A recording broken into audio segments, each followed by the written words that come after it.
Jump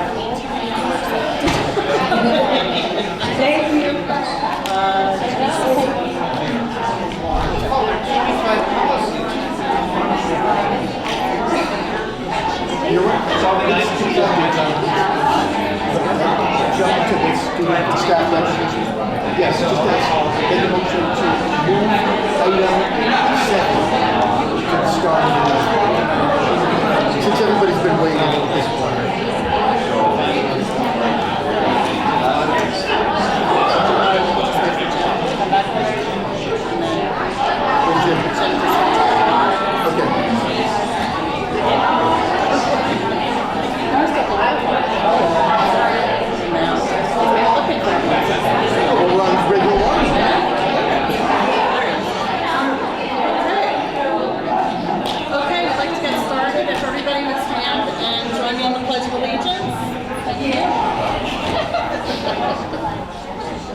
Allegiance to the flag of the United States of America and to the republic for which it stands, one nation, under God, indivisible, with liberty and justice for all.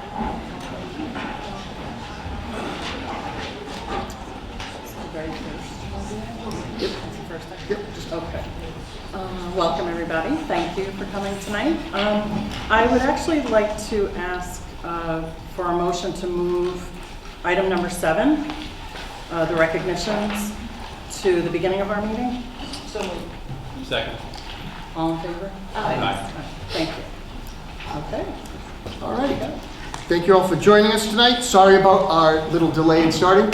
We're going to start with recognition of a couple of students from the Center School who are our winners of the fire poster prevention contest. I know Amita is sick, but I think Elizabeth is in the audience tonight. Is Elizabeth here?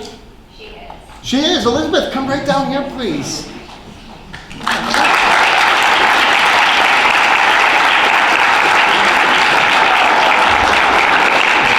Turn and face everybody, and we're going to put your poster up there. I think that's your poster. Is that correct? Excellent. Elizabeth is a 4th grade student. Elizabeth, would you introduce your family members who came tonight? What's your dad's name? What's your dad's name? Jonathan. Jonathan, thank you very much for coming. And? My little sister. Little sister, and what's her name? Katie. She talks louder than you do. And your mom is here tonight? And what's her name?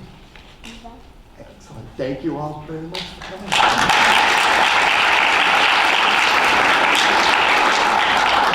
So parents, don't be shy about coming down with your camera and taking some pictures. And we want you to face the camera, Elizabeth, so we can get some nice pictures of you. Mr. Sullivan unfortunately could not be here tonight. He's at a student recognition program at the AquaTurf having a wonderful dinner with the Connecticut Association of Schools and a couple of artists from the school. But he wrote of this tonight, he wrote, as displayed on her fire safety poster, Elizabeth is a detail-oriented student who pays close attention to her surroundings. Elizabeth works extremely hard in all of her classes to create a final product she is proud of. As a reflective student and artist, Elizabeth takes time to do the little things that make a big difference. Congratulations on being selected as the 4th grade fire safety poster winner.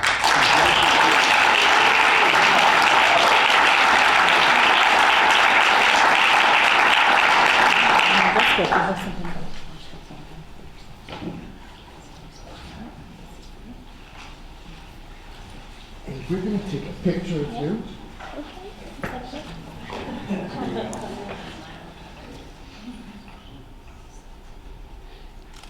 Okay, I'll take one more. Excellent.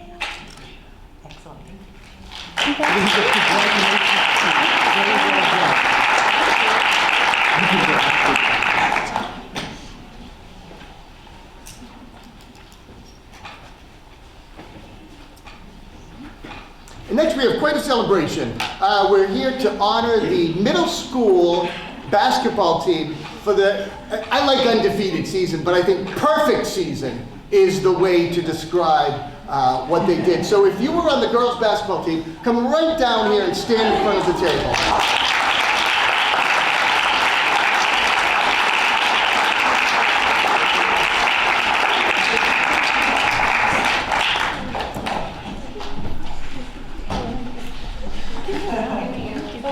You're gonna have to move down.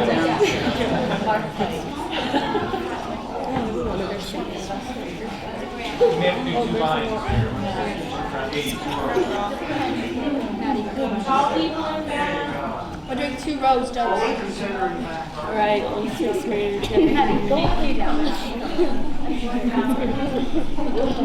have one more person in the front row?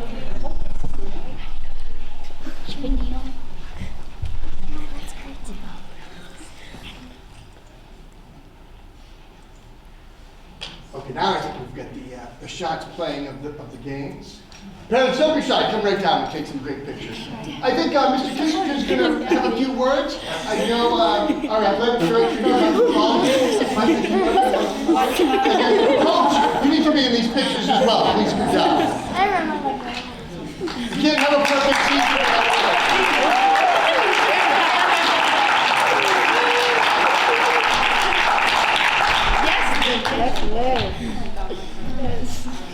Certainly at the middle level, wins and losses are the most important thing, but it is well worth acknowledging, like Mr. Smith said, a perfect season. These girls worked super hard, especially our 8th graders that came through the program 6th, 7th, and 8th. I think our coach, Rick Mill, can attest to that. Our athletic director, Mike McCauley, can also do that. I absolutely want to thank the parents for all of their support, and definitely thank the players for a great job. Nice job, ladies. Well done.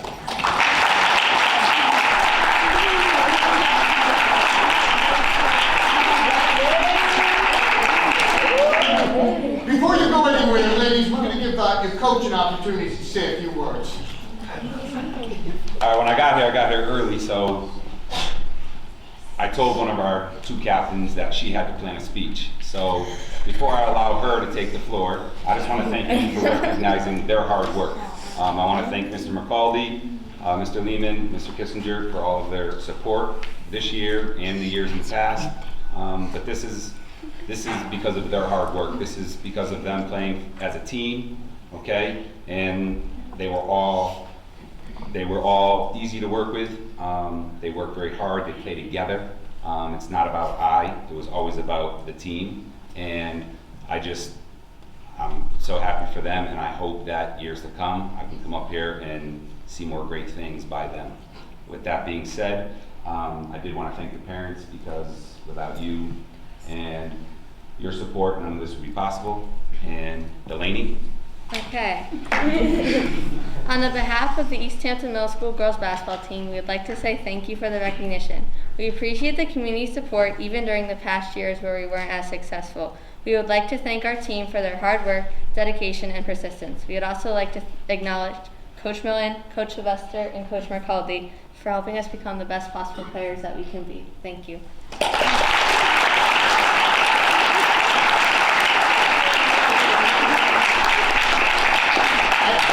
Just a couple of things. I happened to catch the game against Durham Middle School a couple of weeks ago, and I was just so impressed that these young girls, young women, charged right to the basket, like, fearlessly. And I'm like, wow. Middle school, if you're already heading to that basket fearlessly, I can't wait to see what you're going to do when you get to the high school. So congratulations. We have a ball that you're going to sign. And Mr. Lehman is going to put it in the trophy case in the school. So your perfect season will be on the ball for quite a few years there. Congratulations to all of you. Thank you.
Other business here, regular business.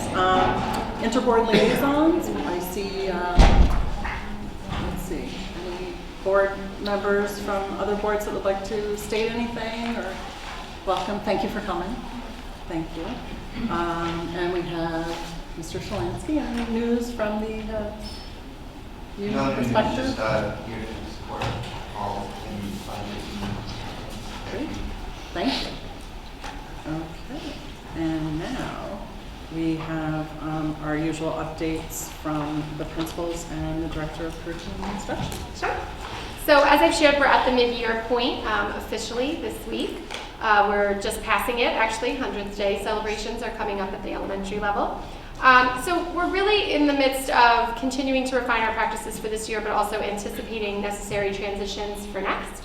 So on Friday, our 5th graders visited the middle school, and our 8th graders came over here to the high school, and I'll let the schools talk about that, but we're looking at how our students make those major transitions and anticipate scheduling and course selection, so there's a lot of work that goes into that in advance. We're also looking at and evaluating our systems across buildings in relation to student information. We have a process where we monitor, as I've shared with you, our student performance and student growth over the course of the year. It informs any additional supports or enhancements for student programming. We've really been thorough in building that process at each building, and now we're looking at how that data and student analysis works across the schools and across systems so that we can monitor that at every transition point. So kind of building on that theme of student transitions. We also have a good deal of professional learning, formal and informal, going on within the district. This is a busy period for us in terms of professional learning. We have a formal day for our teachers this Friday the 14th, as well as 2 dates in March. We're kicking off a new curriculum council structure that I'm looking forward to updating our curriculum subcommittee members on, but it's really an opportunity for us to ensure consistent training on curriculum development across the district. That's absolutely necessary for our work at the high school with NEASC, but it also allows us to really function as a unit in terms of how we create and communicate our curriculum. So we're excited about that. But the buildings are each also planning their professional learning for those 3 sessions coming up. And we continue to match our teachers with the best practice in the field, looking for opportunities where we can continue to grow. So our preschool team is looking at a opportunity for how they evaluate students in the preschool process. You know, we're going through the NIAC accreditation process. So they have an opportunity coming up. Also how they partner with community members. They're doing a lot of self-study right now, and so we're looking at areas for development. Additionally, we're looking forward to connecting with an upcoming opportunity in Middletown, Health Moves Minds, so our PE teachers are looking at that opportunity as well. So across all content areas, we're really just making sure that our teachers have what they need to be most successful. Excellent. Okay, principals, who would like to start?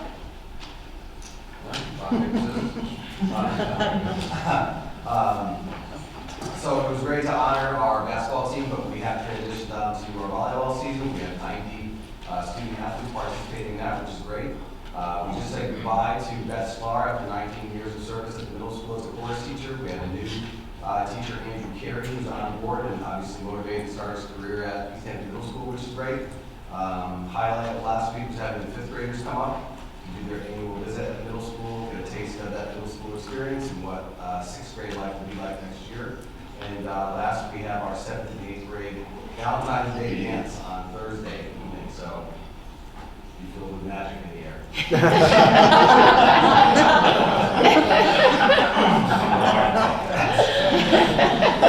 at the high school this past Wednesday at VFW across the street, Miss Katie Tejan was recently named the State of Connecticut VFW Headquarters State Teacher of the Year, so she was honored by the VFW last week. And additionally, our own Emma Dever was honored for her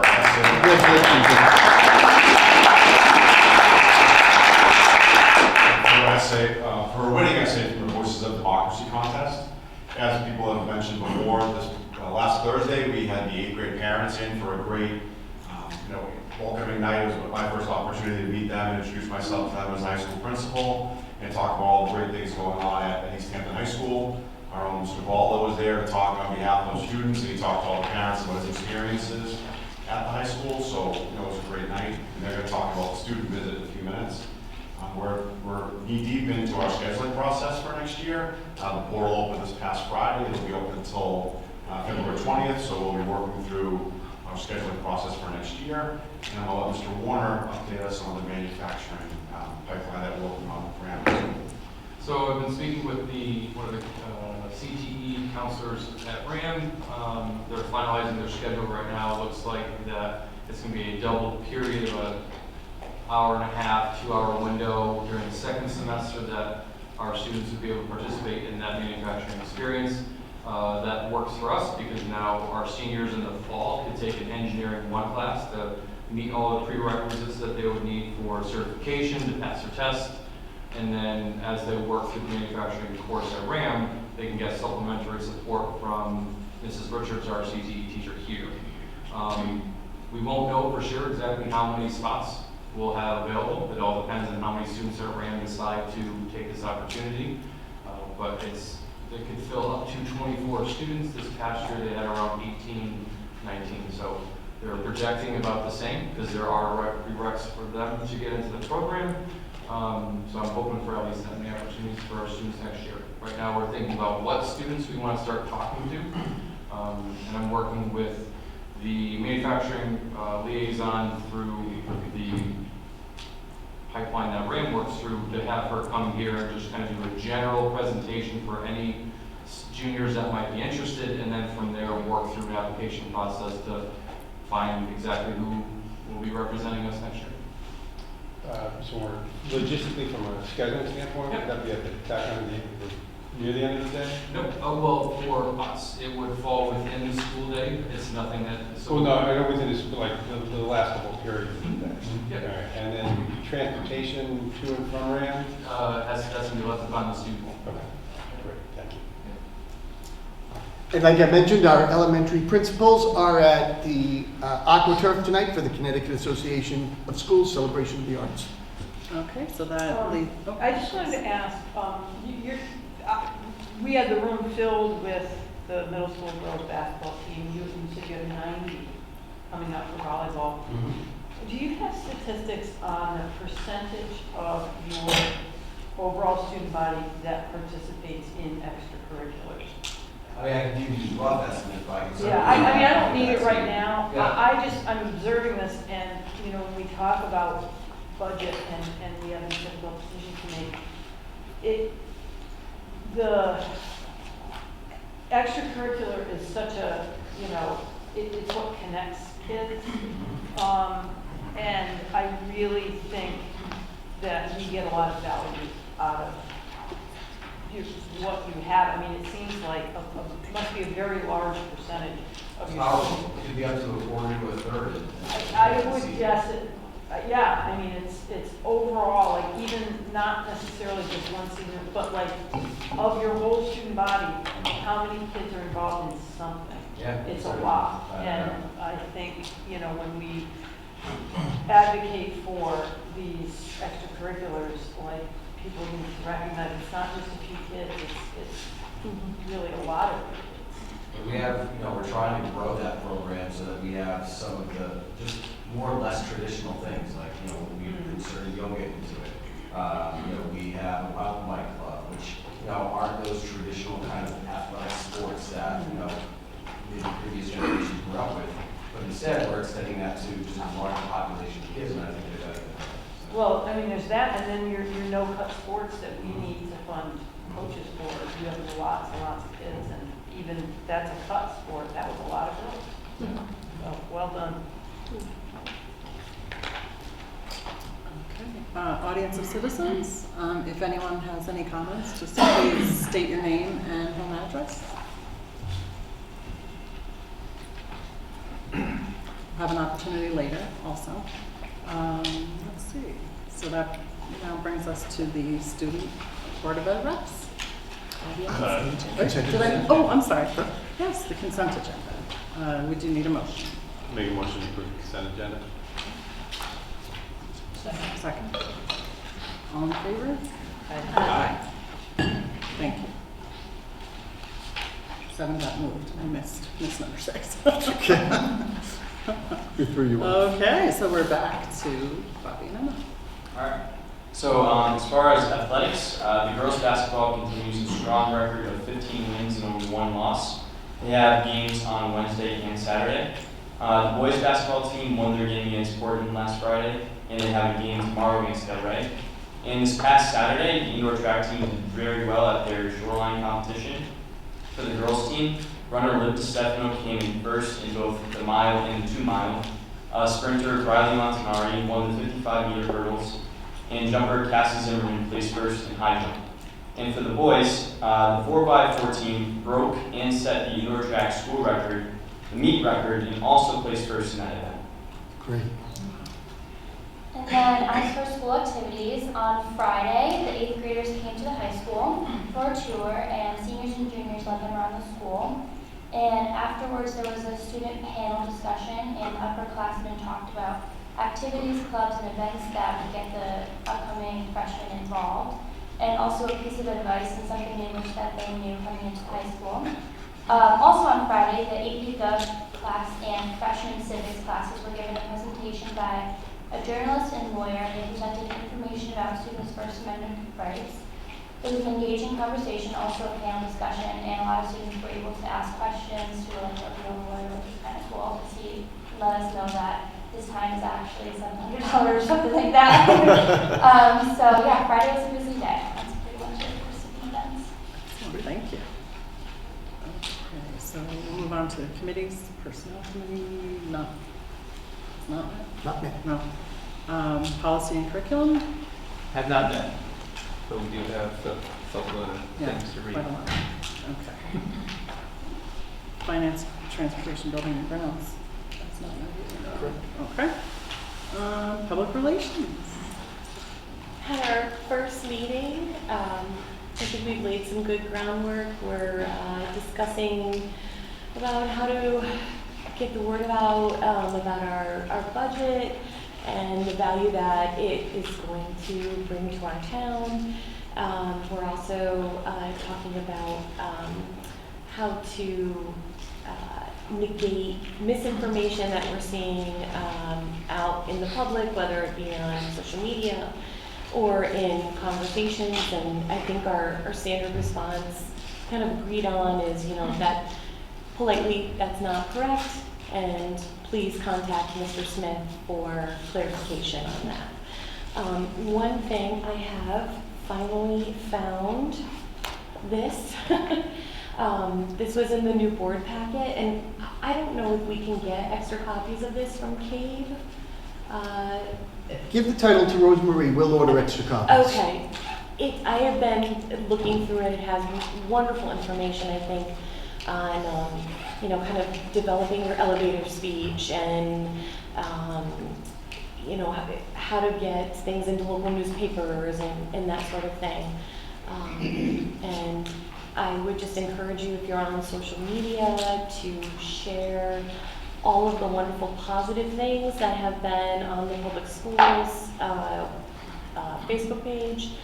I've been sharing them a lot. They've been getting a lot of coverage, and I think it's good to kind of get that positive narrative out before the meat and bones of the budget season starts.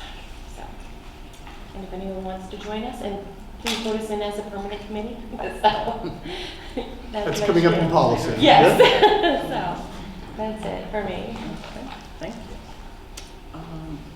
And back to Amy, actually, is there anything from Learn? Yes, Learn meeting is Thursday, and due to some personal stuff with my son, I'm not able to go on Thursday. If anybody would like to go, I would really encourage you to. They're going to be taking a tour of one of the magnet schools, and it sounds really interesting. They're a wonderful group of people, and it's always, I think, really helpful to talk with others who are in the same situation that you are, and they're really fantastic. Anyone wants to go, I would be happy to forward the agenda that was sent to me. And it is Thursday, and it starts at 9. I know that's a hard time for most people, but. Thank you. High school building. High school building committee has not met. Okay, with that. So So I'm going to ask Karen to come right to the front here. For those of you in the audience, if you don't have Karen's handouts, and there is a new one on the table, Karen's going to highlight a few things for you, and then I'm hoping board members, you'll ask any questions you have about any of the line items in her packet. At your next meeting, you do need to vote on the budget so that Karen and I can put together any changes and have that ready for the town hall by March 1. So tonight is your chance really to ask about line item. I think it's the one closest to me. And then there's a new handout. Yep. February 10th. That's the new one. Oh, okay, very good. So these are the same as before? There's no change to the blue bound ones, but you're welcome to take one and follow along as Karen goes through certain highlights.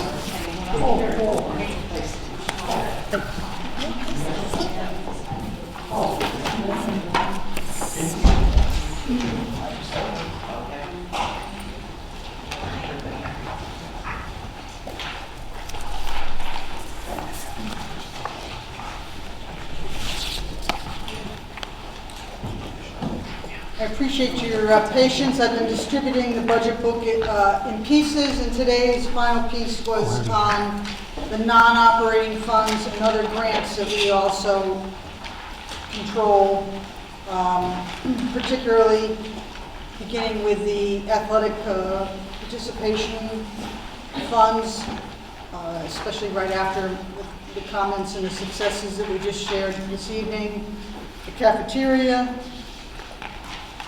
the numerous grants, IDEA, the titles, Smart Start Preschool, and then the other funds that have supplemented our program increasingly over the years, Medicaid, STARS, Learning Center, and building use is a minor fund at this time.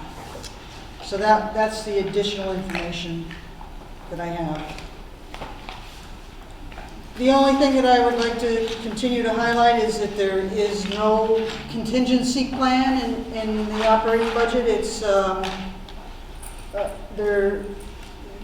we budget for exactly what we expected at the time this was developed, about early and mid-January, so that there is no fallback situation should something not occur, such as if there are additional students who had to be outplaced, or STAR students did not continue and we were not gaining those revenues. So that there's risk throughout this budget, but those are our best estimates at this time.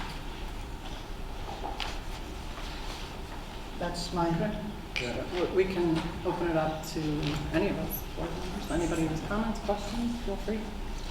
Does anybody else want to go first? Mark's ready. Any additional clarity on the medical insurance? No, we never received that until about the beginning of May, just in time to complete the estimates for the open enrollment period. So then we go through open enrollment, so we would see if additional employees would like to come on or leave. And, so it'll be really till the end of May before we have anything better on that. What I thought, but... Yeah, I know. It would be nice to know. The technology software line? Yeah. Referring to the comments that you have in there related to expiring coverages and the life type things. I mean, Rich shared at the capital committee last week that there were some changes in the end of life relative to the Chromebooks, so which is going to be very positive from a cost standpoint going forward. And I'm just curious if it had any potential impact from an operational standpoint. No, this was a couple of items that were acquired here through the building project. Some, I don't know the terminology, what it means for SAM memory that now needs to be updated here, and also the video security system on the outside. The software also has, the licenses have expired. So it's a couple of additional licenses beyond what we had been carrying in prior years. Google updates the Chromebooks, and it's the cost of the Chromebook. There's no additional software charge. Right. It just reaches the point where 4 or 5 years, they just do not upgrade that machine. Right, they stop supporting And they it. extended some, so it just. Right. They extended some, which is beneficial Years, to us. Yeah, I mean, it was very encouraging to get that news. Yeah. And, you know, I'll just share with the people that are here. The approach that Google has taken adds another 2 years to the end of life support for the Chromebooks, which, as Rich has put through his strategy, based on the approach we have of, in theory, providing every incoming 6th grade student and every incoming 9th grade student a Chromebook to use for the term of their either middle school or high school career, with the extended lifespan of those machines, again, to the extent that they're not damaged, but so the lifespan that's supported by Google will allow us to take those machines when the middle school students are done and when the high school students are done and replenish the carts at the lower grades. So it will essentially, again, you may have some year-to-year small needs, but essentially be able to supply the Chromebooks for the lower grades, so we wouldn't have to purchase Chromebooks for the lower grades. It'll just be coming down from the older grades. Hand-me-downs. Right. Yeah. So are they eliminating, because I know that was in the capital budget, are they eliminating the additional Chromebooks? Yeah, so I the brought elementary information schools? with me. Give me one moment to pull it out. So the capital, the initial capital request was 540,000, I'm rounding, 540,000. It's now down to 354. Great. So it's a significant decrease, and it was to be able to take out the planned purchase of 750 machines that we won't need for the lower grades. We'll be able to repurpose, I guess is a better than hand-me-down. Repurpose the machines coming from the middle school and high school. Okay. And so, okay, so that deals with that question. The pupil transportation, could you talk a little bit about the, because there seems to be a varyingness to it. Terrible description, but you know, it was higher in 1920, or projected to be higher in a budget, which was really relatively flat to the prior year, and now we're up to $1.4 million. So, you know, whatever illumination you provide, I appreciate. Well, the regular education number of buses remains consistent and has been for over 20 years.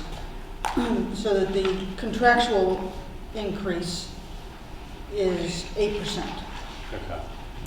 However, in the special education transportation, we have built this budget with 7 outplaced students, but there is some change in their program, and a couple are coming back, a couple are going out, and there is a need for an additional out-of-district van. Okay, so we have an additional service that needs to be provided.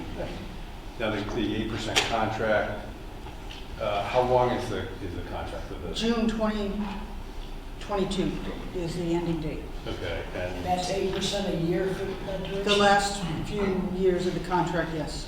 okay, all right, so we will get ends in June 2022. We had started at a very below market rate after all the years of the local service.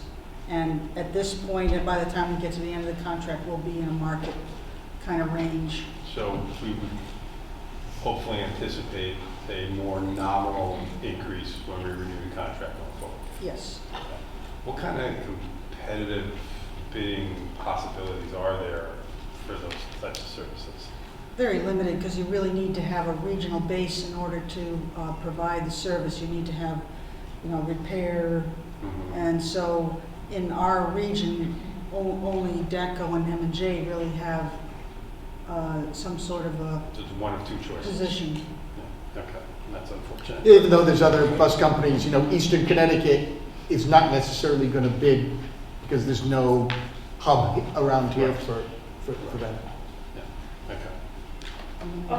This isn't really a question, it's just a thought. When we were talking about competing priorities with budgets in the town, and one of the areas of concern on the town budget is the senior services and senior van. And I'm wondering with these creative cost sharing, is that, and I could be completely off base here, but is that something that we could possibly share sort of with ourselves, with the town, with, you have these buses and vans and they're being used at certain times, but is that something that we could possibly look at, maybe having a DATCO van that could provide some senior services?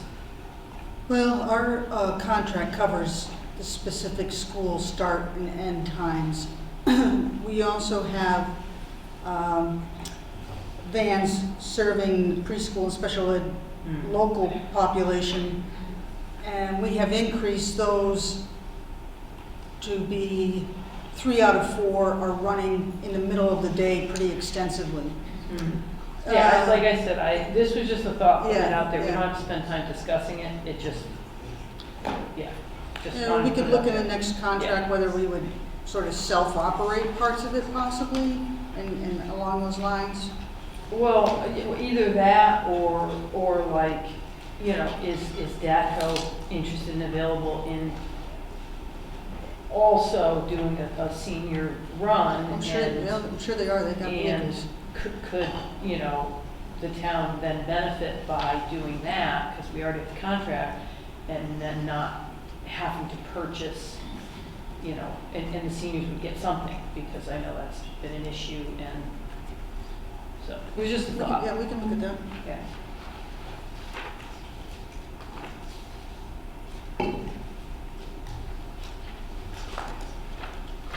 Continue or? Yeah, almost there. Anybody else? Okay. Anybody else? Are we courting any new stars from potential students from outside of our district for additional income with that, or no?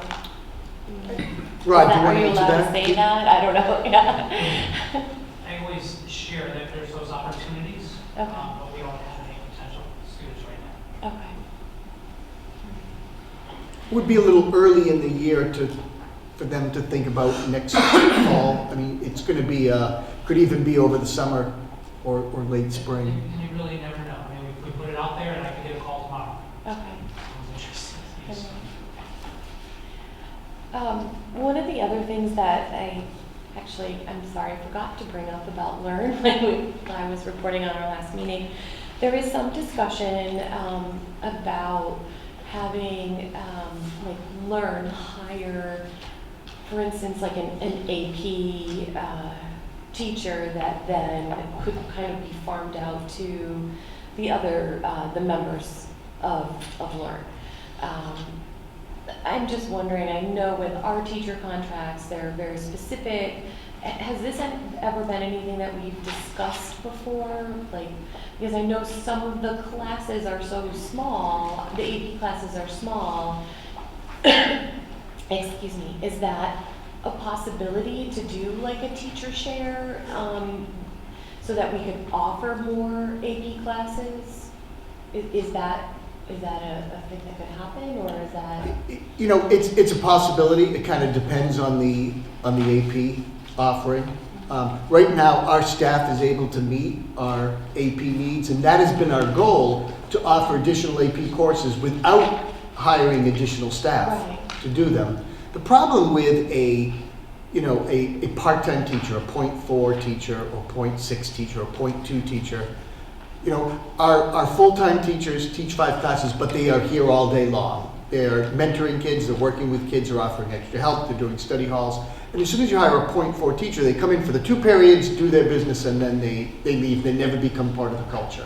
I would always prefer to hire a full-time teacher because you get much more out of that full-time teacher than you do from the equivalent of getting a .4 teacher.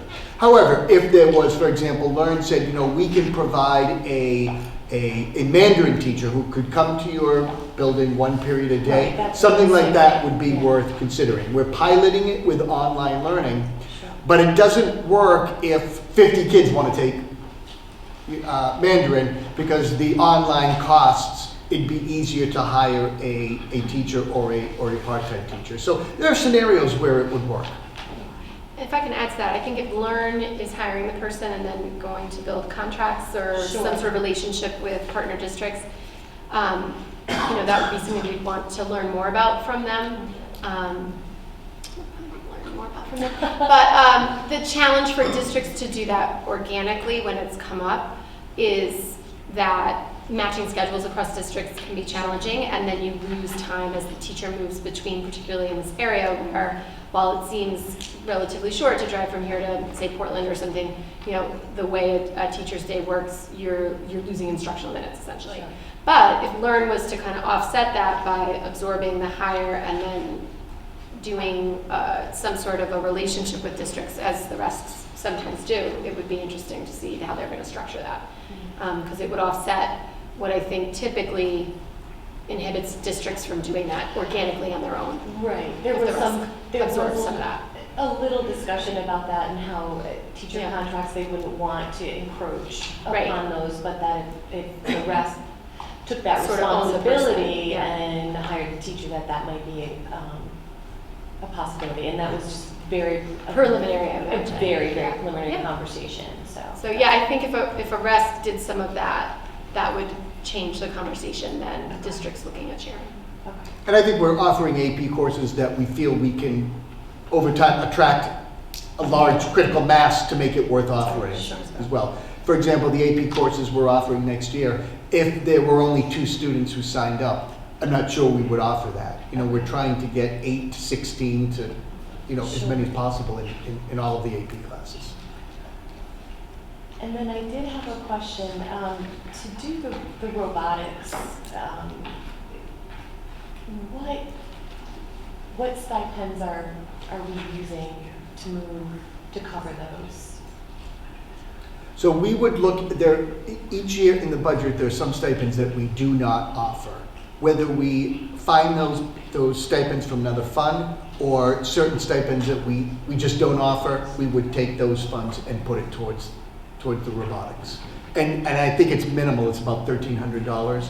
I think is what we budgeted for each of the stipends. So those are from the 2020-21 year, or are they from? We would have to look at the stipends and reconfigure funds. Okay. So I can't tell you right now which ones we would not offer. Okay. But for example, each year there are some that we do not offer, and we've already decided on ones we will not offer. They have not been budgeted for. So it's not like we budget for extra stipends. Right. So of the list of stipends, some of them have not been offered, and we have not moved that money forward. For these 2, we're looking to our existing stipends and repurposing some of the funds, or looking at ones that don't have large populations and using them to cover the robotics. And so those programs, I'm just thinking about longevity, we're able to sustain those after 2021. Our goal, would be to move forward with the robotics, yes. And Paul, because of your stipend definition, to further Amy's question, is because there's a $0 amount for the robotics, that means you're allocating money from the grants or somewhere else to I would be allocating money from other stipends. other stipends. That's Right. why there's a $0 amount. Right, I don't anticipate that costing us additional dollars.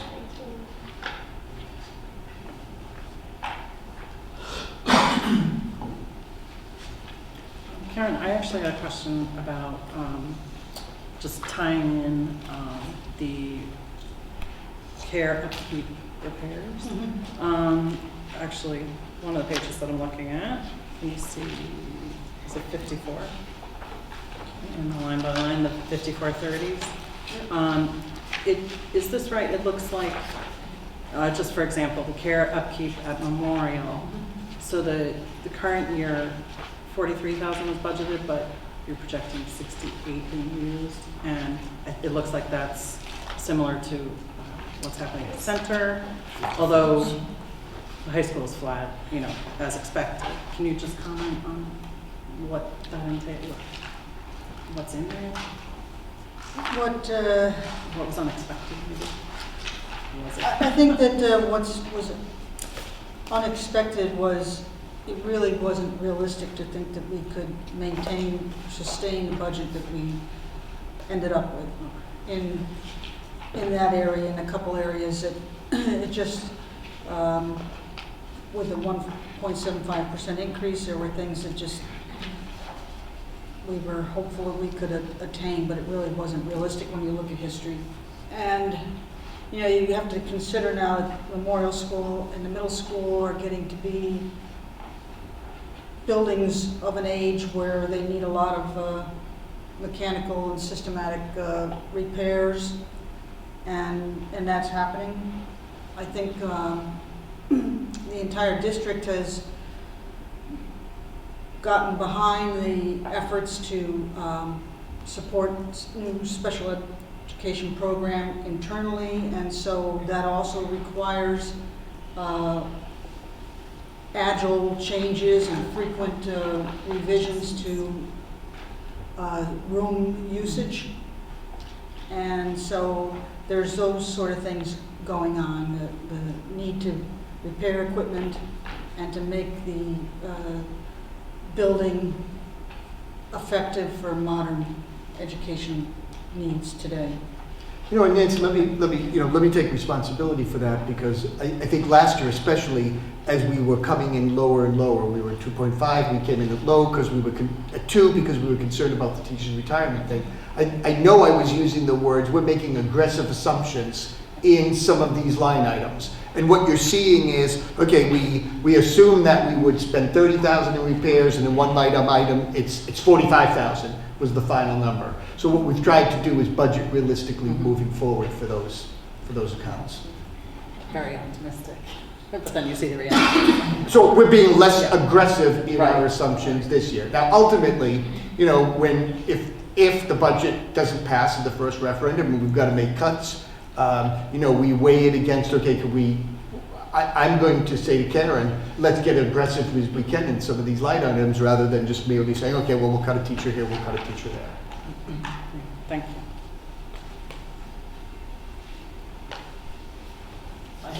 All right. Question about restoring the 6th grade world language teacher. I called AP College Board today just to get an idea of what the expectations are, what goes into an AP program, and regarding adding a 6th grade teacher. There's no rule. As a junior, if you want to take an AP class, you can take it and then follow on. You don't have to start at a certain point. So my segue question is, do you really need a 6th grade teacher? Sure. So for the AP reason. Right. So AP, regardless of what the College Board said, AP is really the 5th year of a language. If we want students to succeed in an AP course, and you can throw a freshman into AP French, doesn't mean they're going to be successful in AP French. It's designed to be the 5th year of a course. So what we're hoping to do is do an introduction to French and Spanish in the 6th grade. And then 7th and 8th grade, because it will not meet every day like it does at the high school. What we're assuming is grade 7 would be French 1A or Spanish 1A. 8th grade would be French 1B and Spanish 1B, and then they'd be ready to go to French 2 at the high school. So we're choosing to give them an introduction in world language in 6th grade, either in French or Spanish, so that they can make a decision by the time they go into 7th grade. And so people say, well, you don't really need an introduction, you can just go into grade 7 and 8. But keep in mind, with 2 teachers, we are not able to offer all of the 7th and 8th graders a year of French, or Spanish without spreading it out over 2 years because they don't meet every day. So what we're doing here is going beyond what AP is suggesting? I think what we're trying to do is educate children into a second world language at the earliest possible time. There's a lot of research that says, students who start world language in grade 3, 4, 5 are going to be much more successful than the middle school years. The way the AP curriculum works, it's ideally, yes, French 1, French 2, French 3, French 4, then AP. But if we really want kids to be versatile in the language, be able to speak the language, be fluent in the language, it's really going to start even before 6th grade. So my recommendation is that we get students an introduction to both languages. It would not be every single day of the week, but it's at least enough introduction so that they make an educated choice as to whether they want to do French or Spanish.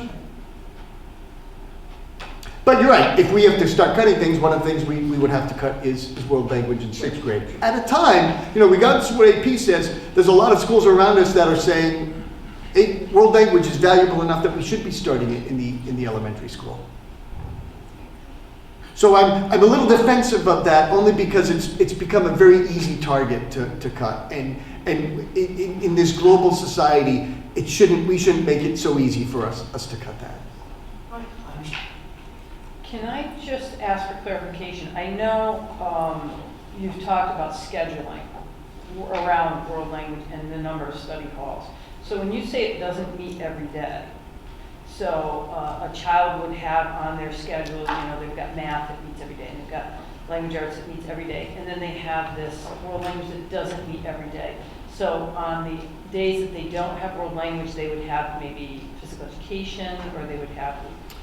So in 7th grade, and Mr. Kinsinger can correct me if I'm speaking incorrectly, 7th grade they have world language 3 days a week, Yes. and 8th grade 4 days a week. If I'm a 7th grader and I have French on Monday, Wednesday, and Friday, what would I have on Tuesday, Thursday? You might have PE, or you might have a technology integration class. So they don't meet every day, I'm assuming because of staff, like that teacher you don't have enough teachers. Like if you had more staff, they perhaps could have world language every day? So we have 2 teachers teaching 7th and 8th grade. And because of the number of students and the number of sections, we can't offer French and Spanish to every student every single day. Yeah, so that's a limitation. In order to have every student every day, you would need more staff. Well, even with more staff, what we're saying is we would give the 6th graders the introduction. 7th and 8th will not get it every day, but we could create that 1A instead of achieving French 1 or Spanish 1 in the course of a year, because they're still not going to have it every single day. Our goal would for them to finish 1A in 7th grade, 1B in 8th grade, and then move into 2. So when the 6th graders don't have this world language option, and they have those things that fit in, like PE or technology, that wouldn't meet every day, that's where all of those study halls are coming from, correct? Yes. So not only is this world language teacher providing an introduction, they're also providing instructional time instead of study hall time. In the middle school, I'd prefer that no student have a study hall. But that's why we have them, correct? Correct. Yes, okay. You had mentioned before, Paul, about the union contracts, they can only teach so much during the day. That's part of the problem too, correct? Correct. Now, the language 1A and then 1B in 7th and 8th, are they taking Spanish or French for the entire year, or is it just half the year? Full year. Full year. But not Right. meeting every day. But not meeting every day. So. And even, I don't want to create the sense that students are locked in. If they did French 1A and French 1B, and then they can still start Spanish 1 if they want to switch to Spanish at the high school. It just means that they may not have the opportunity to take AP Spanish. If a student wants to pick up a second language, they can pick up a second language as well. But what we've done is, and we're trying to make the best use of staff, is instead of now with 2 teachers spreading out to 3 grade levels, and then nobody really getting enough of a language experience to move into 2 at the high school. Now, in full disclosure, we do have some students who take 2, French 2 or Spanish 2 when they come in. But they're not advanced enough really for us to, we call it French 2, Spanish 2, but it would not meet the level of French 2 or Spanish 2 in order for them to really be successful at AP by the time they're a senior. Let me ask you this question. From a global demographic, and I don't know if we looked at this, but from a global demographic standpoint, and I may be wrong, but I think I get Spanish. Is French as expansive as it may have been historically?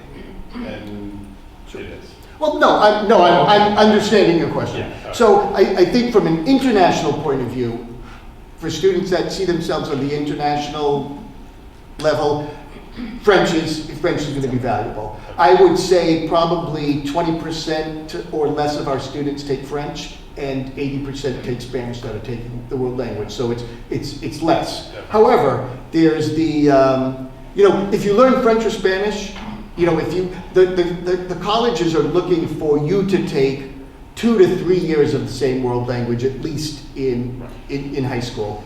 And for the students that master French, it's going to be very easy for them to pick up Spanish if they decide they want to also learn a second language, or they get to college and they say, you know what, I really need to know Spanish. And anybody majoring in a world language is going to learn multiple world languages anyway. I think what we just need to do is make sure we're giving our students at least an intensive experience in one world language of their choice. Yeah, I guess I'm just kind of wondering, will there be an inflection point at some time in the future where it makes sense to have that second language, whether it's an 80-10 or 70-30 split, where it's no longer French, maybe it's Chinese or some other language. And that's something that we look at. That's not out of our consideration. Even if we said we're only offering Spanish at the high school, we would still need that French teacher to teach Spanish or hire someone to teach Spanish to meet the students' needs. I think the 6th grade presentation that was provided by our world language teachers just last week actually talked about that very common misconception of how relevant is French in the world, in the international world right now. And so who knows, maybe we see a spike with our 6th graders next year, 7th graders next year, with just higher enrollments in those French classes because they actually address that very point. Okay. But fair question. And Jim, just to go back to your point quickly about the contract, it's not because of the teacher's contract that kids are in study halls. It's because we've cut back on the number of teachers. So I don't want people to have the impression that the teacher's contract is limiting from what we can offer kids. Our contract is probably very similar to contracts across the state in which teachers teach a certain amount of periods each day. When you say teachers teach a certain number of periods, so if there's 7 periods in the day at the middle school or high school, and teachers teach 5, the things that they do during those other periods, that's where you're talking about working one-on-one with students, or team meetings, or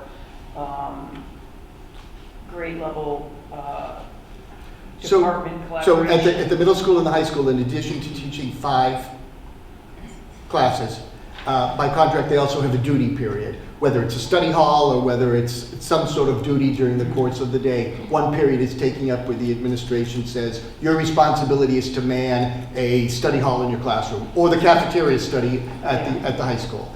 And then that additional period is what's called teacher prep time. They prep for their classes. It's a lot of times when meetings are scheduled with the principal to do their observations review, or if it's possible to schedule a team time, it's done during that period as well. So that's why when you say it's preferable to have a full-time staff member instead of part-time, that's part of the extra that you're getting. Yeah. Correct, because if when you're hiring a teacher, they're here from 7:30. They're here before the kids come in. They're here after they leave. Yeah.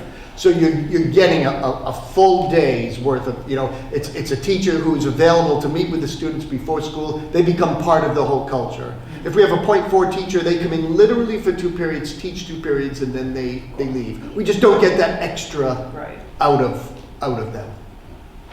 And sometimes it's necessary to do that, but it's not. I don't want to start having .4 this, .4 this, .4 this, because it's always more valuable to a district and to the students to have a full-time teacher.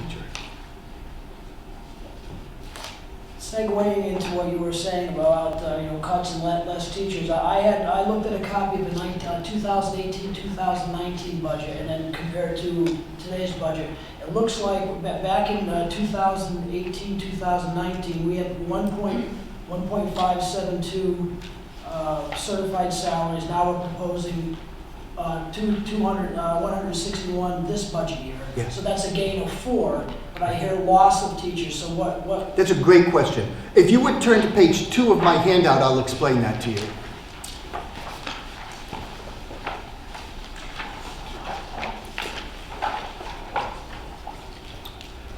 So on page 2, let me clarify that we are down 8 classroom teachers. So the numbers that Karen presents, it looks like we're only down 4, but we have hired additional special ed teachers and a psychologist, at least one of them paid for by tuition from another town.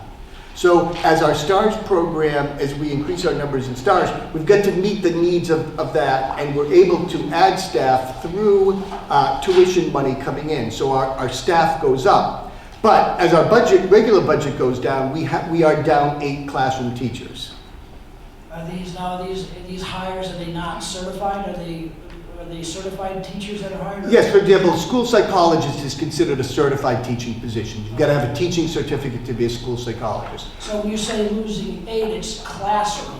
Yes, and I've 8 classroom positions, and I've identified them in red, in the red boxes on page 2. So we're using tuition money that comes in to further support our STARS program. So a couple years ago we hired a school psychologist, and I'm probably not giving the exact positions, but when you see that we're 8 classroom teachers down and our full-time equivalent teachers are only 4 down, it's because we're supplementing our special ed programming. But we are 8 classroom teachers down from where we were. And that's the key word, classroom. Mm-hmm. Yes, and I think it even says here, I hope I have not presented it in a non-transparent way. I think I did use the classroom teacher, or in the bright yellow box. Thank you. 8 full-time certified classroom teaching positions lost. But thank you for bringing that up, because you're not the first person that has said that to me. So someone has referenced that previous budget, and it's okay. Well, the number's higher. So correct. It looks like we're only 4 teachers down. All right, very good. Thank you. If we were looking to add classroom teachers, can you give an approximate dollar amount to those? Yes, I can give, if you look at page 23 through 25 in my handout, we've given the approximate cost and the approximate increase to the budget. So our intention for the positions that the principal mentioned, I think 2 weeks ago you heard that the high school mentioned math teacher.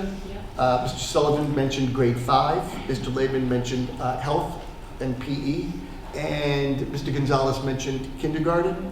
We would be able to get all of those at approximately the master's step 1 level, which is our new step added onto the contract. So it's a fairly low step. Depending on whether they have single insurance, or some of them are, because they're younger than age 26, are still on their parents' insurance. We figured it would not cost us more than $76,000. The starting salary is approximately $61 for them. And we've put a very conservative amount of $76,000, which would be about a 2-person insurance added onto that. So that's all, 76,000 is all in? all in. Okay. It's possible that if it was a 24-year-old right out of school and they're on their parents' insurance, It and might be less. it could be as low as 61, 62. Okay. But I've used the figure 76,000, which is an increase of about 0.24% onto the budget. And that would be similar for those 4 positions. Do we know how many students then would be taught approximately by those positions? Like the value to like the $76,000, how many of our students are going to be benefiting? I know that that might be a hard number to come up with Sure. right now, but. So, for example, if, our goal is to not have let's just use our 4th grade classes. We have, because we just had another student move into the district, there's a few of our 4th grade classes that are 27 students. So it ranges from 25 to 27 students. So our goal, instead of having 6 sections of 25 to 27, would be to add 7 sections, and now 25 becomes 22. Still a little high, but a little more reasonable than 27 in that, So that would be like classroom. an entire grade would benefit from that. Same with kindergarten. Okay. When you go into a kindergarten classroom right now and see 20 to 23, 22 to 23 students in a kindergarten. Which I don't know how they do that. I'm always impressed when I walk through. Our goal, Andy said, would be to have kindergarten classes that were a little smaller. So what about with the math position? So at the math, what it allows Mr. Vernon to do is offer 5 additional sections of math. Okay. Whether we add some electives that we're not offering, we used to offer like a financial algebra. We could offer sections like that, or look at our larger math classes and say, instead of having 26 kids in Algebra 2 honors, and I know he's gonna... I just did some quick math. I don't have to. Beautiful. And it would be between 80 to 100 students, depending on the section size of what we offer. So it allows us to take larger classes and make them smaller, or add electives depending on what students sign up for. So right now, students are signing up for the classes they would like to take. And depending on whether there's an additional teacher or not, and it's going to drive the high school crazy because ultimately they may not know until the budget passes exactly how many sections of math they're going to offer. But our goal is to, what they'll do is they'll figure out if we have 5 math teachers, here's what we're offering. If we have 6 math teachers, here's what we'll be offering. Okay. I was curious about that too, because, we're talking about STEM, and the M in STEM is math. And here we are, we have 6 core English teachers, 6 English, science social teachers, science. social studies, and then we have 5 math, but they're core classes, same number of kids in the high school. So to me, it's just confounding. doesn't work. No, it doesn't work. See how good I was? I'm very interested in pursuing adding that, or restoring that position that we lost, because I can only imagine it just seems lopsided and somewhat unfair, I would say, to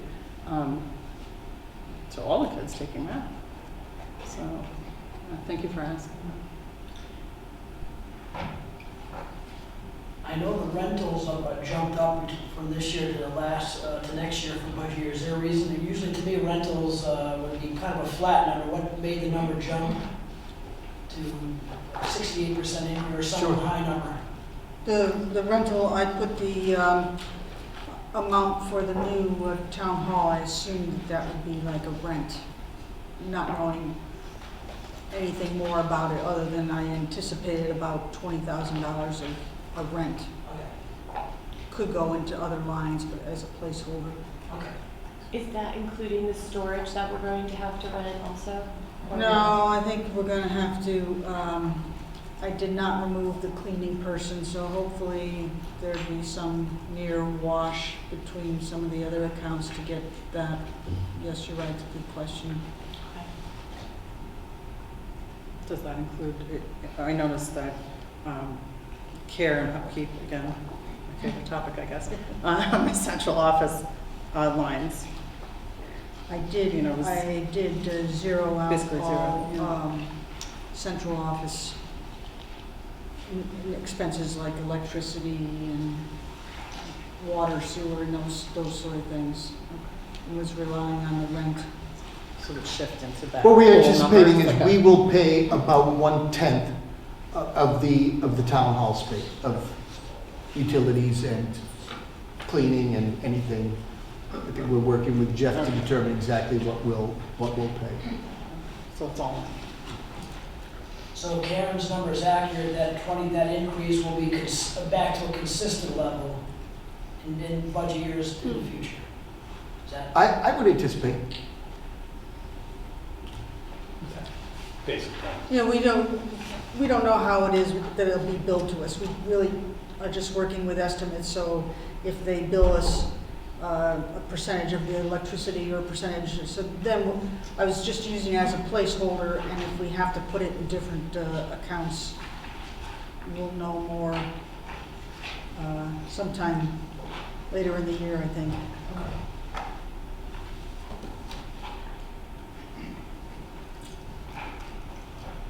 Meeting conference training, a $32,000 increase. Can you explain what meeting conference training is and why it jumped? What page? I'm sorry, Jim. Oh, geez, I created a worksheet from Melbourne. It's If you go on to another question, I can. on my page 5. Well, I can tell you it increased.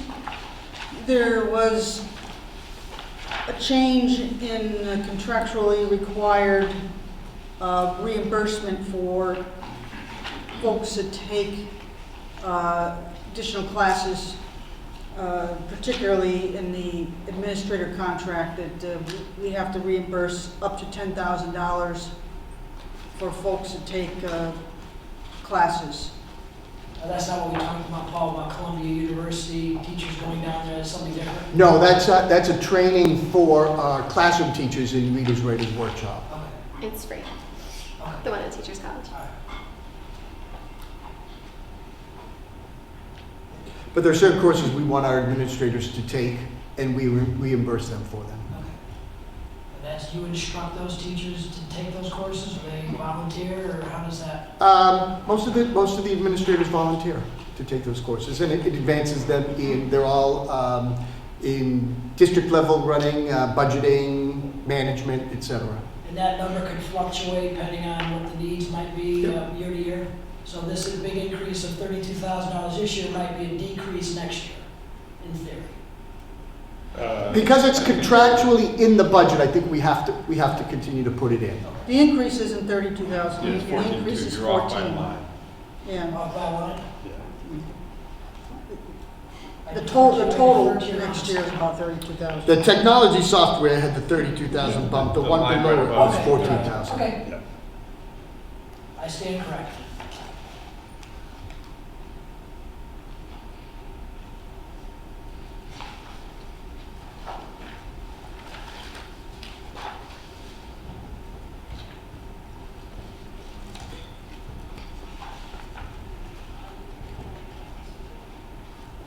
There are a lot of post-its. Yeah, I know. Keeping standards in business. A lot of them are being answered, that's good. Getting off the books here.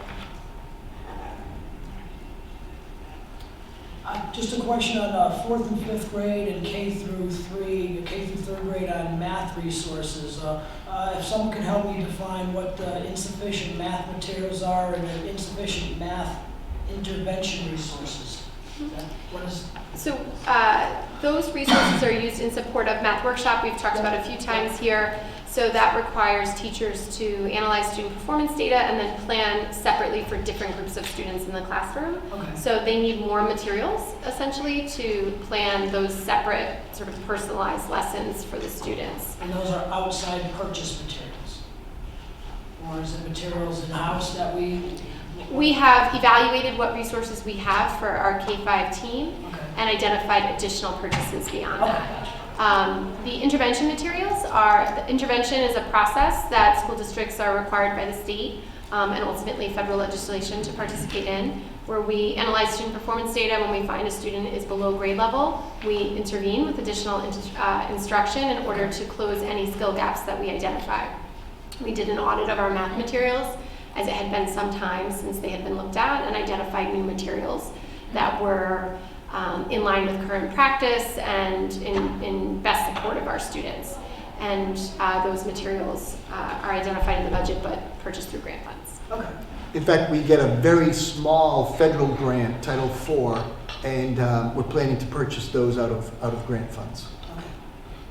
And it should enhance that instructional environment as well as any supports for students who are meeting grade level expectations. Okay. I just didn't know whether it's something that you made or created materials in-house or whether it was purchased in-house. Yeah, So that's really what the materials for intervention are specialized. The workshop materials are very often what we refer to in education as manipulatives. It's materials that students can construct their understanding of mathematics. It's understanding how we teach and how students learn. In mathematics, the guiding practice is that students need to construct their math understanding, eventually represent it by drawing it or illustrating it, modeling, and then moving to the abstract, which is the mathematics. So we try and move through that CRA, construct, represent, abstract process with students.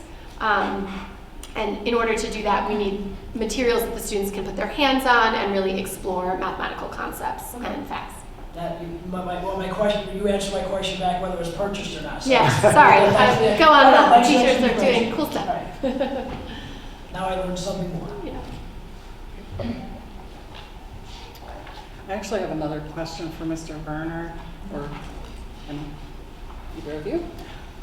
In the past, several years ago, we actually had 7 science teaching positions. And I know from past discussions here, we were talking about the separate labs that used to take place, and now they're integrated within, right, within the regular science classes.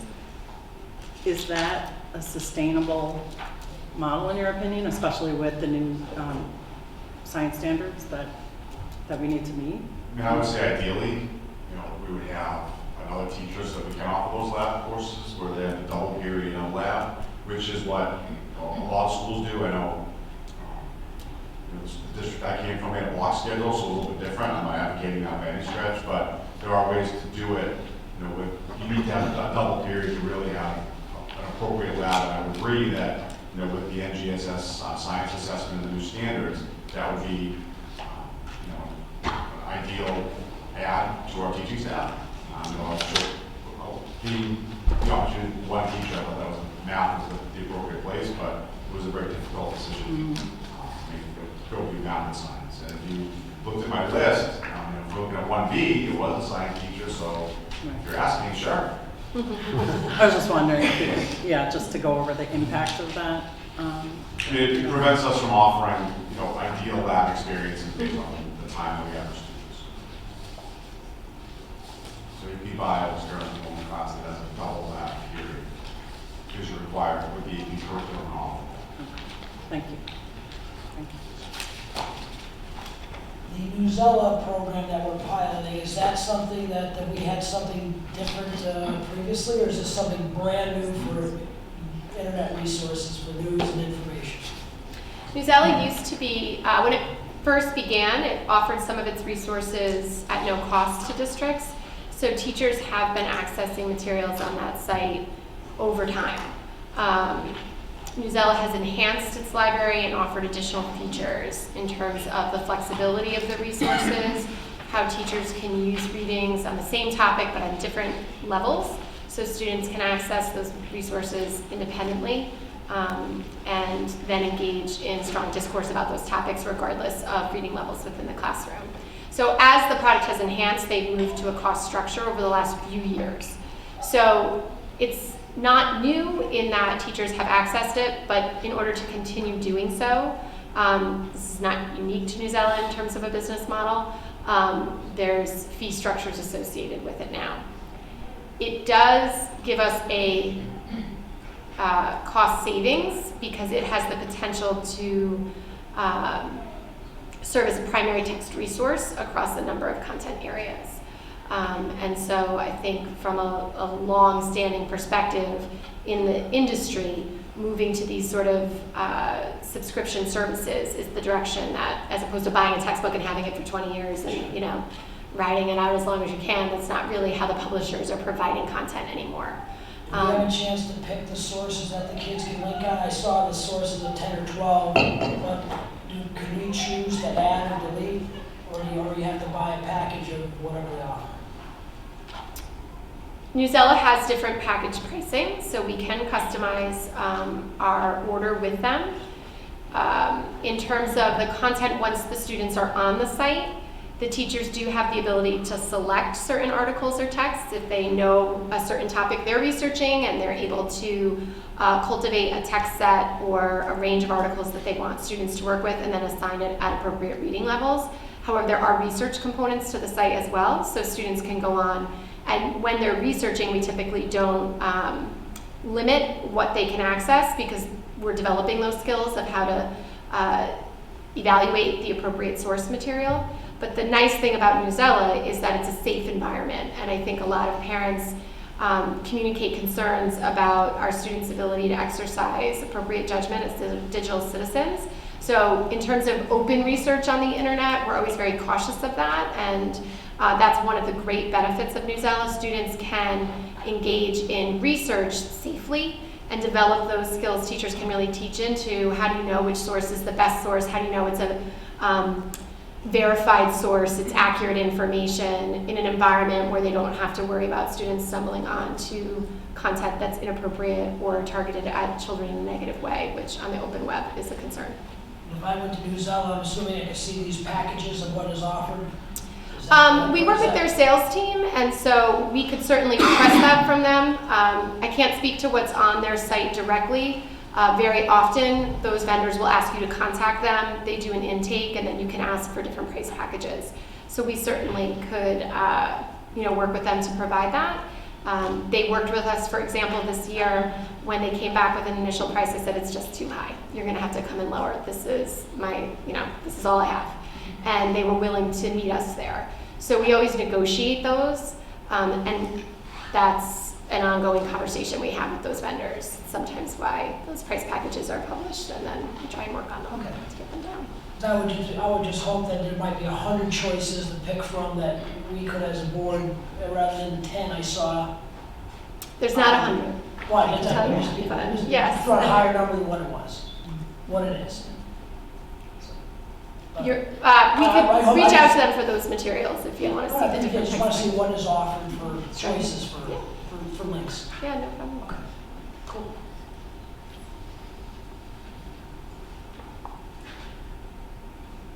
I just have a question because I'm not familiar with this. When a student chooses to go to like Middletown VOAG or Vinyl, we incur that cost, correct? Not for Vinyl. The technical schools, that we do not pay tuition. We provide transportation to the technical schools. Okay. For VOAG, we do have to pay tuition plus transportation. So do parents pay? How does that? The town pays for VOAG. The state pays for Vinyl. Okay, that's what For the technical schools, the state pays. Okay. The district pays for the VOAG programs. Okay, thank you.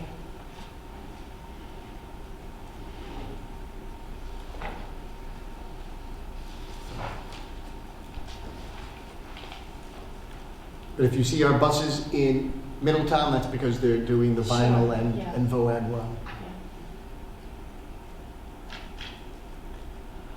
I saw a decrease in certified salaries, regular instruction at Memorial School. It was a substantial decrease of almost $250,000. Can you help me understand what happened there? Yes, when you read about my realignment of staff, we are anticipating some Memorial staff moving to other locations. Okay. I kind of assume that. Yep. And if I missed something in the packet of information, I'm still No, sure. digesting everything, so Yep. if that detail was present, I didn't see it, but you clarified that.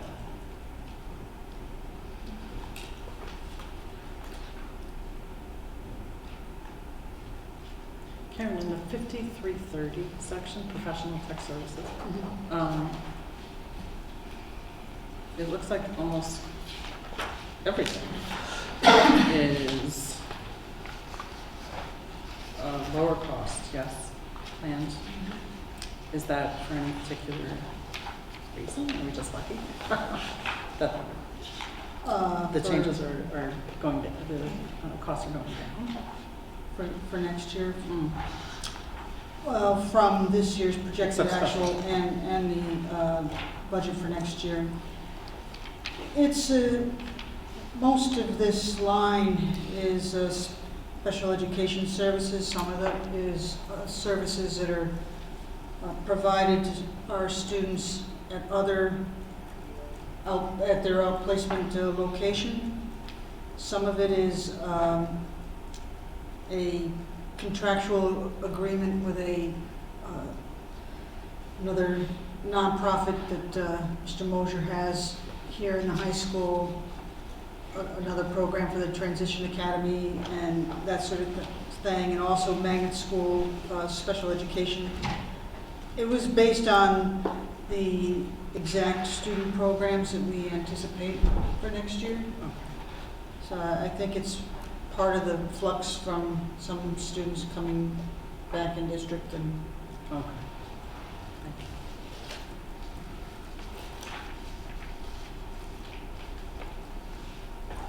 I noticed on substitute teachers at the center school and high school, there's a substantial increase, but a decrease at the other two schools. Are we anticipating long-term teachers with illness or something that's preventing them from leave of absence, or a reason for the big fluctuation?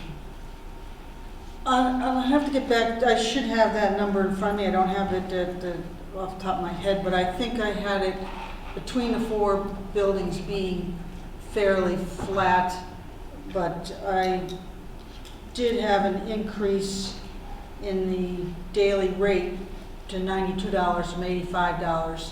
But aside from that increase, I had between, I think it's just a mix in the buildings.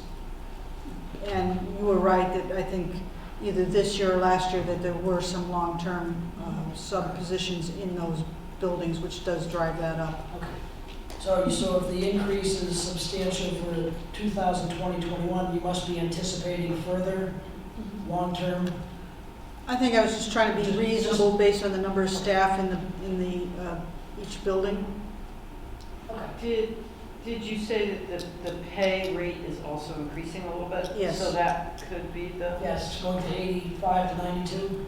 Correct. So that would show an increase as well? Yep.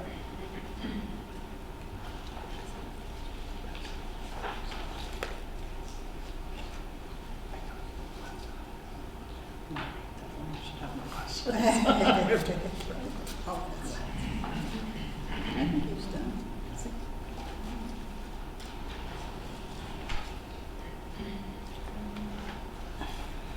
Any other questions?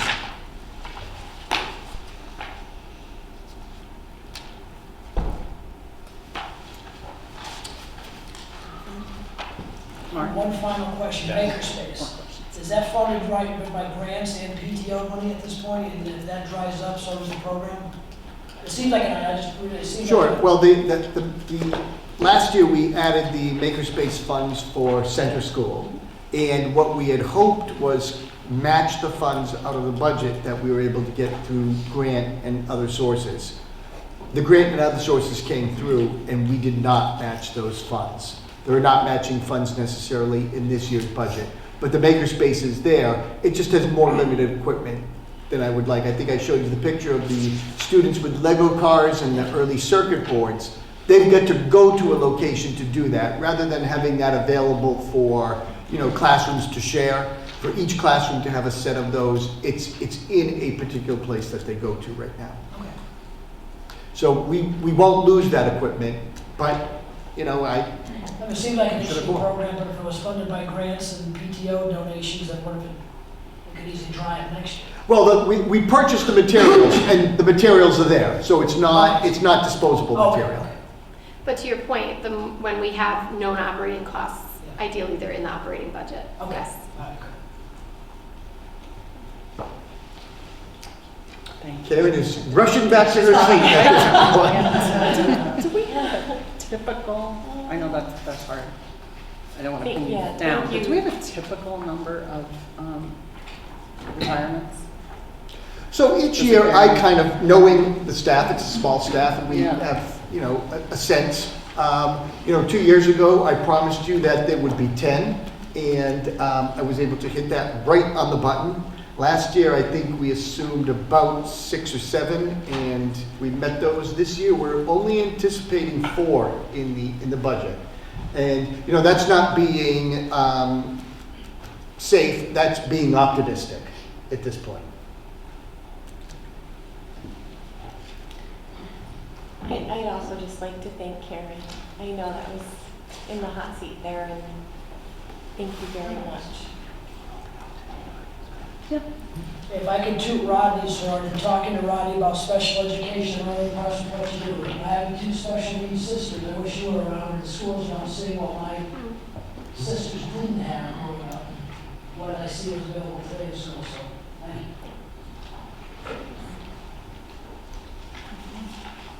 Any more questions, comments from the board? No? We do have an audience of citizens as usual towards the end of the meeting, but if anybody here would like to make a comment at this time, you're welcome to do so. Yes. Irene Cook, 11 South Main Street. So I'd like to speak to the world language situation for our school district. It's something that I am very passionate about. I brought up my 2 children bilingually from the time that they were born. And just out of interest, actually, who here speaks a second language? Who here speaks a third language? Who here speaks a fourth language? Who here speaks a fifth language? All right. That right there, I can't believe that in the 2020, we have such a small percentage of people in this room even speaking a second language.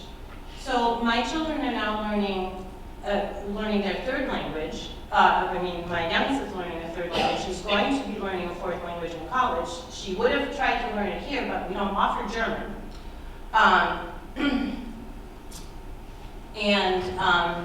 My son is up to his 5th language now. And I have to say that when he had his junior year abroad, he traveled in Europe with confidence and ease. Okay, so having said that, besides the reason to have, to be able to offer AP in the high school, I just have to say that besides that, it's so critical that children learn foreign languages early. The earlier they learn it, the easier it is. Okay, so I think last year or the year before, we were talking about introducing a foreign language in center school. And that completely got taken off the table, and now we're struggling to get that teaching position back for the middle school. And I have to say, losing that foreign language teacher not only impacted the middle school, but we also lost a half-day teacher here at the high school, which meant that our Spanish classes here at the high school got larger. Okay, so the high school has taken a hit as well. If you've never learned a foreign language before, the smaller your class sizes, the better, because you have more interaction, et cetera, et cetera. And then lastly, about the prevalence of French, there are actually 29 countries in the world that speak French, and only 20 that speak Spanish. We have a neighbor to our north that speaks French, and we have a neighbor to our south that speaks Spanish. I would say they're both equally as relevant. French is not going to go away as a relevant language.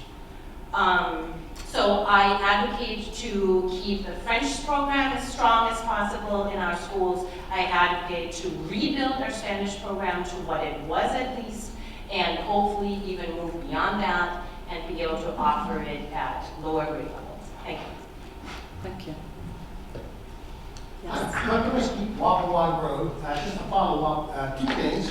One is earlier the better for learning. I learned Spanish in high school. I had 2 courses, me on my curve. And I tried to take French a little bit later in my 20s. It didn't. It really did. And the reason why I follow up on French is there's 2 international languages, English and French. When you go to the UN or diplomatic overseas, it's French or English. So French is Thank you. if you want to try it. Just a tiny sense, just a quick comment. When Karen had spoken, she had mentioned that there was no contingency plan in the operating budget. I just want to caution against taking such high risks, especially when it comes to this budget in terms of what ifs. I think it's the responsibility of the Board of Ed to look at the budget as a whole and to determine how much or little risk to take with the budget moving forward. So please consider putting our kids, our residents, there's a lot of risk when we don't have, when we don't have a plan. So I just want to mention that. I actually wanted to read a statement from Chris Goff, our chairman. He's been away and will be joining us at our next meeting. He writes, I would like to add to the budget for discussion 3 positions, 1 for Memorial, 1 for Center, and 1 for the high school. After watching the board meetings while I'm away, the principals and Mary more than justified the need for these positions. Looking forward to being back on the 23rd. Chris. I have to say I wholeheartedly agree with that. I think those are critical, and I have to agree with I'm concerned that we're basing a budget off of potential retirements and what happens if those don't happen.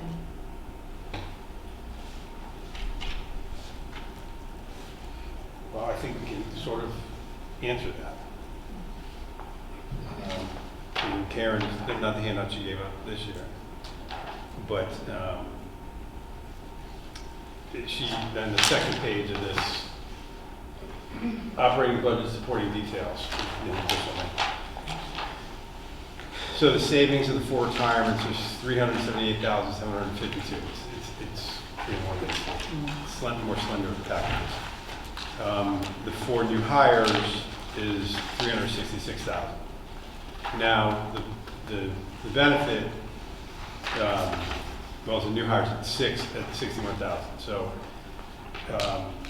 you are talking about, you can figure out, all right, if we have 3 retirements, then I don't know how you make your 6 work out, as new hires.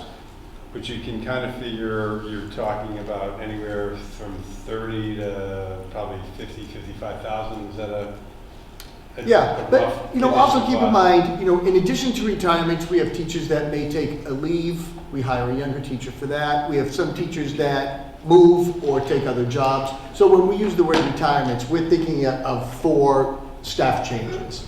And I don't think that that's overly aggressive. If I was sitting here saying 10, and so far I've got 1 retirement in my pocket, I'd be a little nervous. And I'm pretty liberal when it comes to assuming retirements and numbers.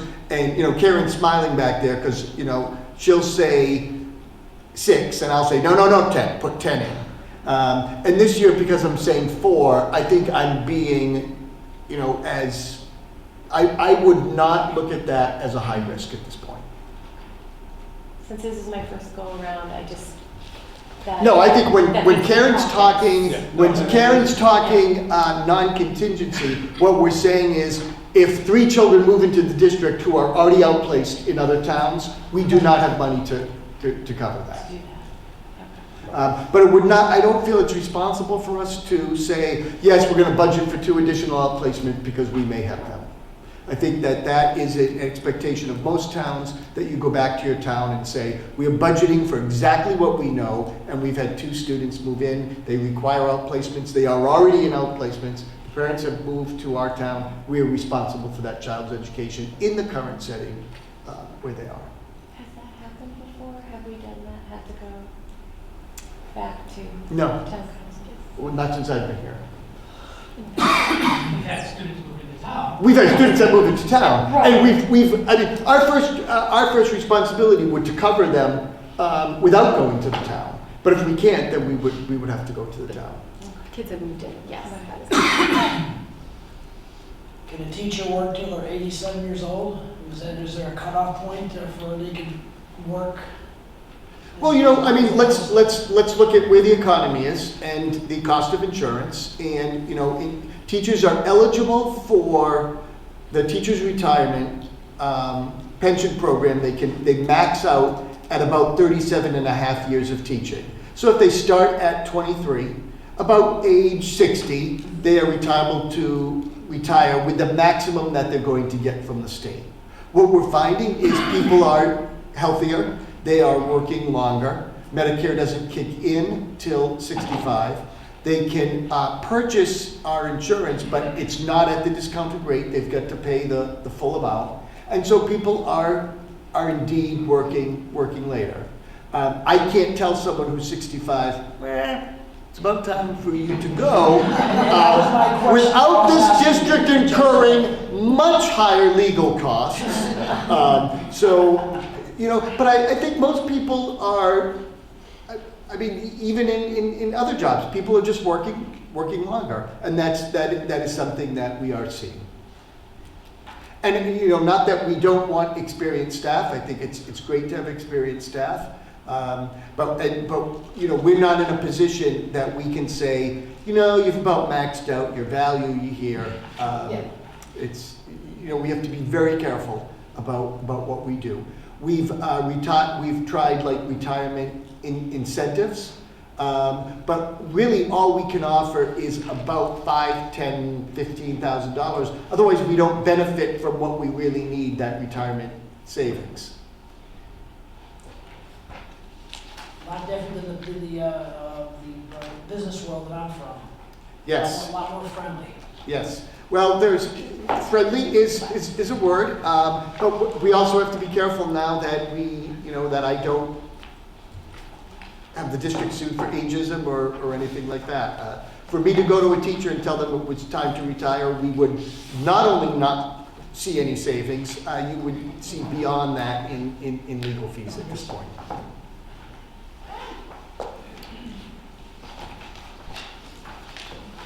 Okay. At your next meeting, you are going to need to give Karen and I direction. You're going to need to vote on the budget. I'm sure Chris will entertain motions from the table, either to accept the budget as is, make cuts to the budget, or increase the budget. So you'll need specifics, but you cannot leave the room on February 24th without voting on a budget. Well, you can leave the room, but it would make it difficult for Karen and I to put something together for the town by March 1. Next on the superintendent's report, there's a tour of the new town hall. David Cox is willing to lead board members. I think I've heard from 3 people that are going, Amy, Jim, and Martha. If anybody else wants to meet us there, meet us by the front doors at 5. You can take the service entrance in by the condos, rather than going in front of that new apartment building. So right next to the condos is a service road. That gate will be open for you to go through. You can park right in front. 3 of you are still planning to attend? Okay, great. And anybody else is welcome to join us. I'm going to pass out your Armed Security Officer ASO policy for you just to take a quick look at. Thank you. Would you pass it over to Amy? Can I have one copy back? Sorry, thank you. And I'm going to ask Mr. Werner to walk you through the survey that was done. When we started this program, we did a survey of students and faculty, and we asked the high school administration to re-administer the survey to faculty and staff. So over the last few days, we have simple survey to our staff and students. Should East Hampton Public Schools continue with the practice of having an armed security officer at the high school? And as you can see, the staff and students overwhelmingly are in favor of continuing with this policy. The first time we did this policy to start the program, it was in the mid-70s. So it's certainly just a little bit more favorable in keeping the ASO. So if you look at your policy, we're not going to send this back to the policy subcommittee. The only thing that needs to be struck is that one phrase in red. Your policy currently reads that you've approved an armed security officer for a 6-month study, September 3, 2019 through March 9th, 2020. We would just take out for a 6-month study, and it would simply read that you've approved the program. So what we'll do is at your next meeting, we'll have this on first read, and on March 9th, you'll approve it on second read. If you want changes to it, next meeting at first read would be the time to make changes. It is still, even though the survey says yes, continue, it's the board's prerogative whether you continue the study or you remove the study phrasing from there. Do you have any questions? I know this is new for 3 of our board members. Is this the armed security officer at the high school? Are you looking at bringing an armed security officer to the other schools eventually too, or is this just a high school armed security guard? Right now, your policy only applies to the high school, and your funding only applies to the high school. That is something that if you wanted to discuss in future years, whether you wanted to budget for one at the middle school or the elementary schools. And that can be brought up in new business as a starting point? Sure. Okay.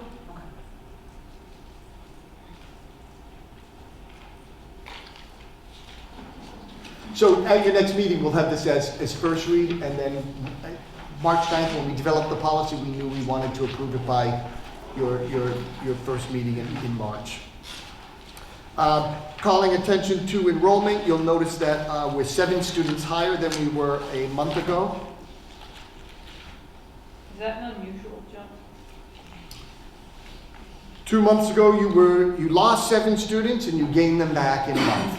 So there's in, there's out, and that's just how things go. As of Wednesday, you're going to have 2 more students who just moved into district.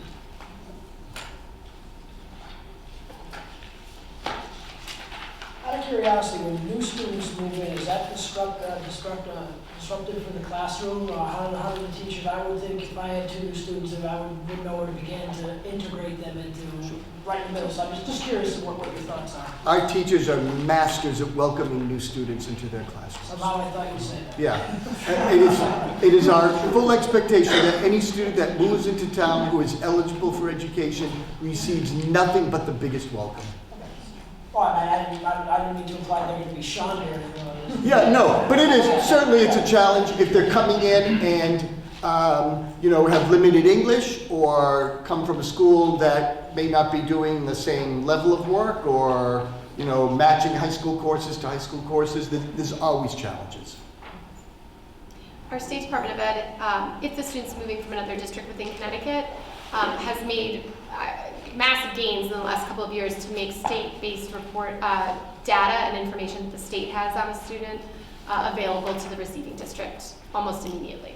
So that helps us a lot in supporting. You understand the needs or not the needs of whatever students coming in. Typically, and whatever we don't have in advance, I echo what Paul said, our teachers are quick to advocate for any supports, and we look to measure where that student is at promptly in order to set them up for success. And I have to say socially, my kids have both been in classes that have added. They get so excited when a new student comes in. Mom, there's a new student in my class, and she's so cool. And so I think that it's probably a pretty positive experience for the student too. Especially if there's my kids' experience, just to get off on the side. They love the foreign exchange students who come in. Everyone wants to be with them and be friends with them. Exciting. Yeah.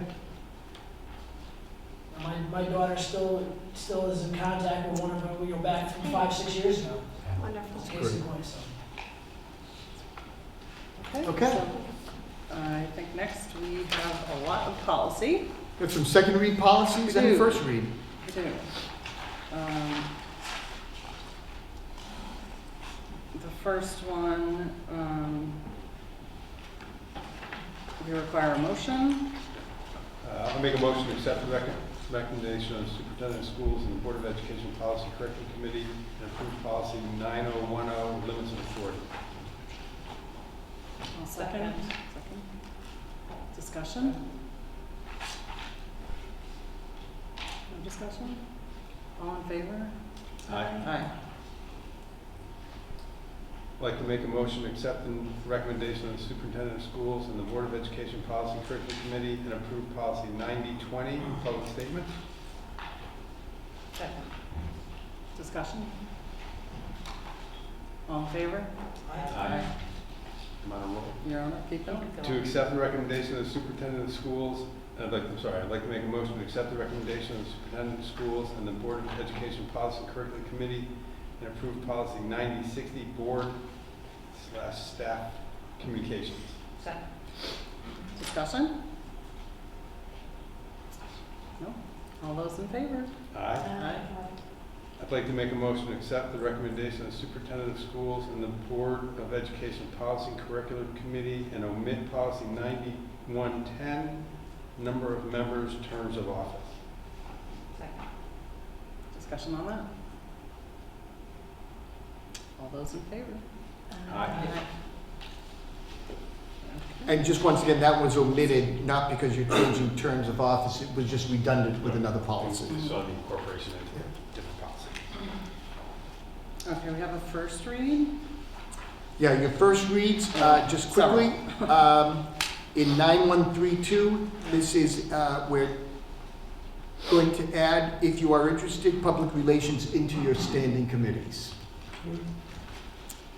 In 9132.3, we're combining the language of policy and curriculum instead of having separate policies because those are, instead of separate policy numbers, we're just combining that into one policy. And that would allow 9132.4 to be omitted. And then 9132.6 is a new policy. It describes the duties of the Public Relations Committee. And the last one, 9160, student representatives, it just speaks to our current practice of choosing student representatives rather than the old policy from 2003. Okay, I have a question on Committee on Public Relations. Yeah.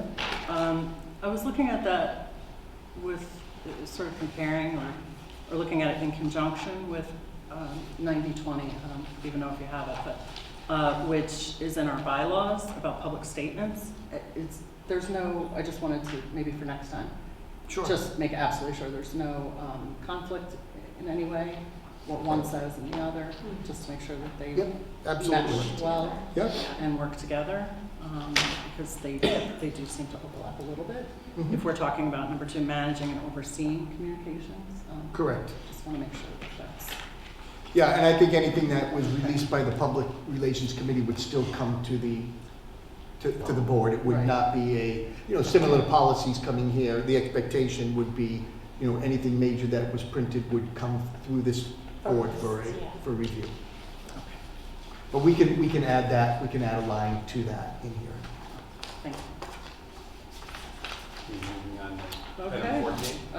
Yes, here we are. Okay. Item 14.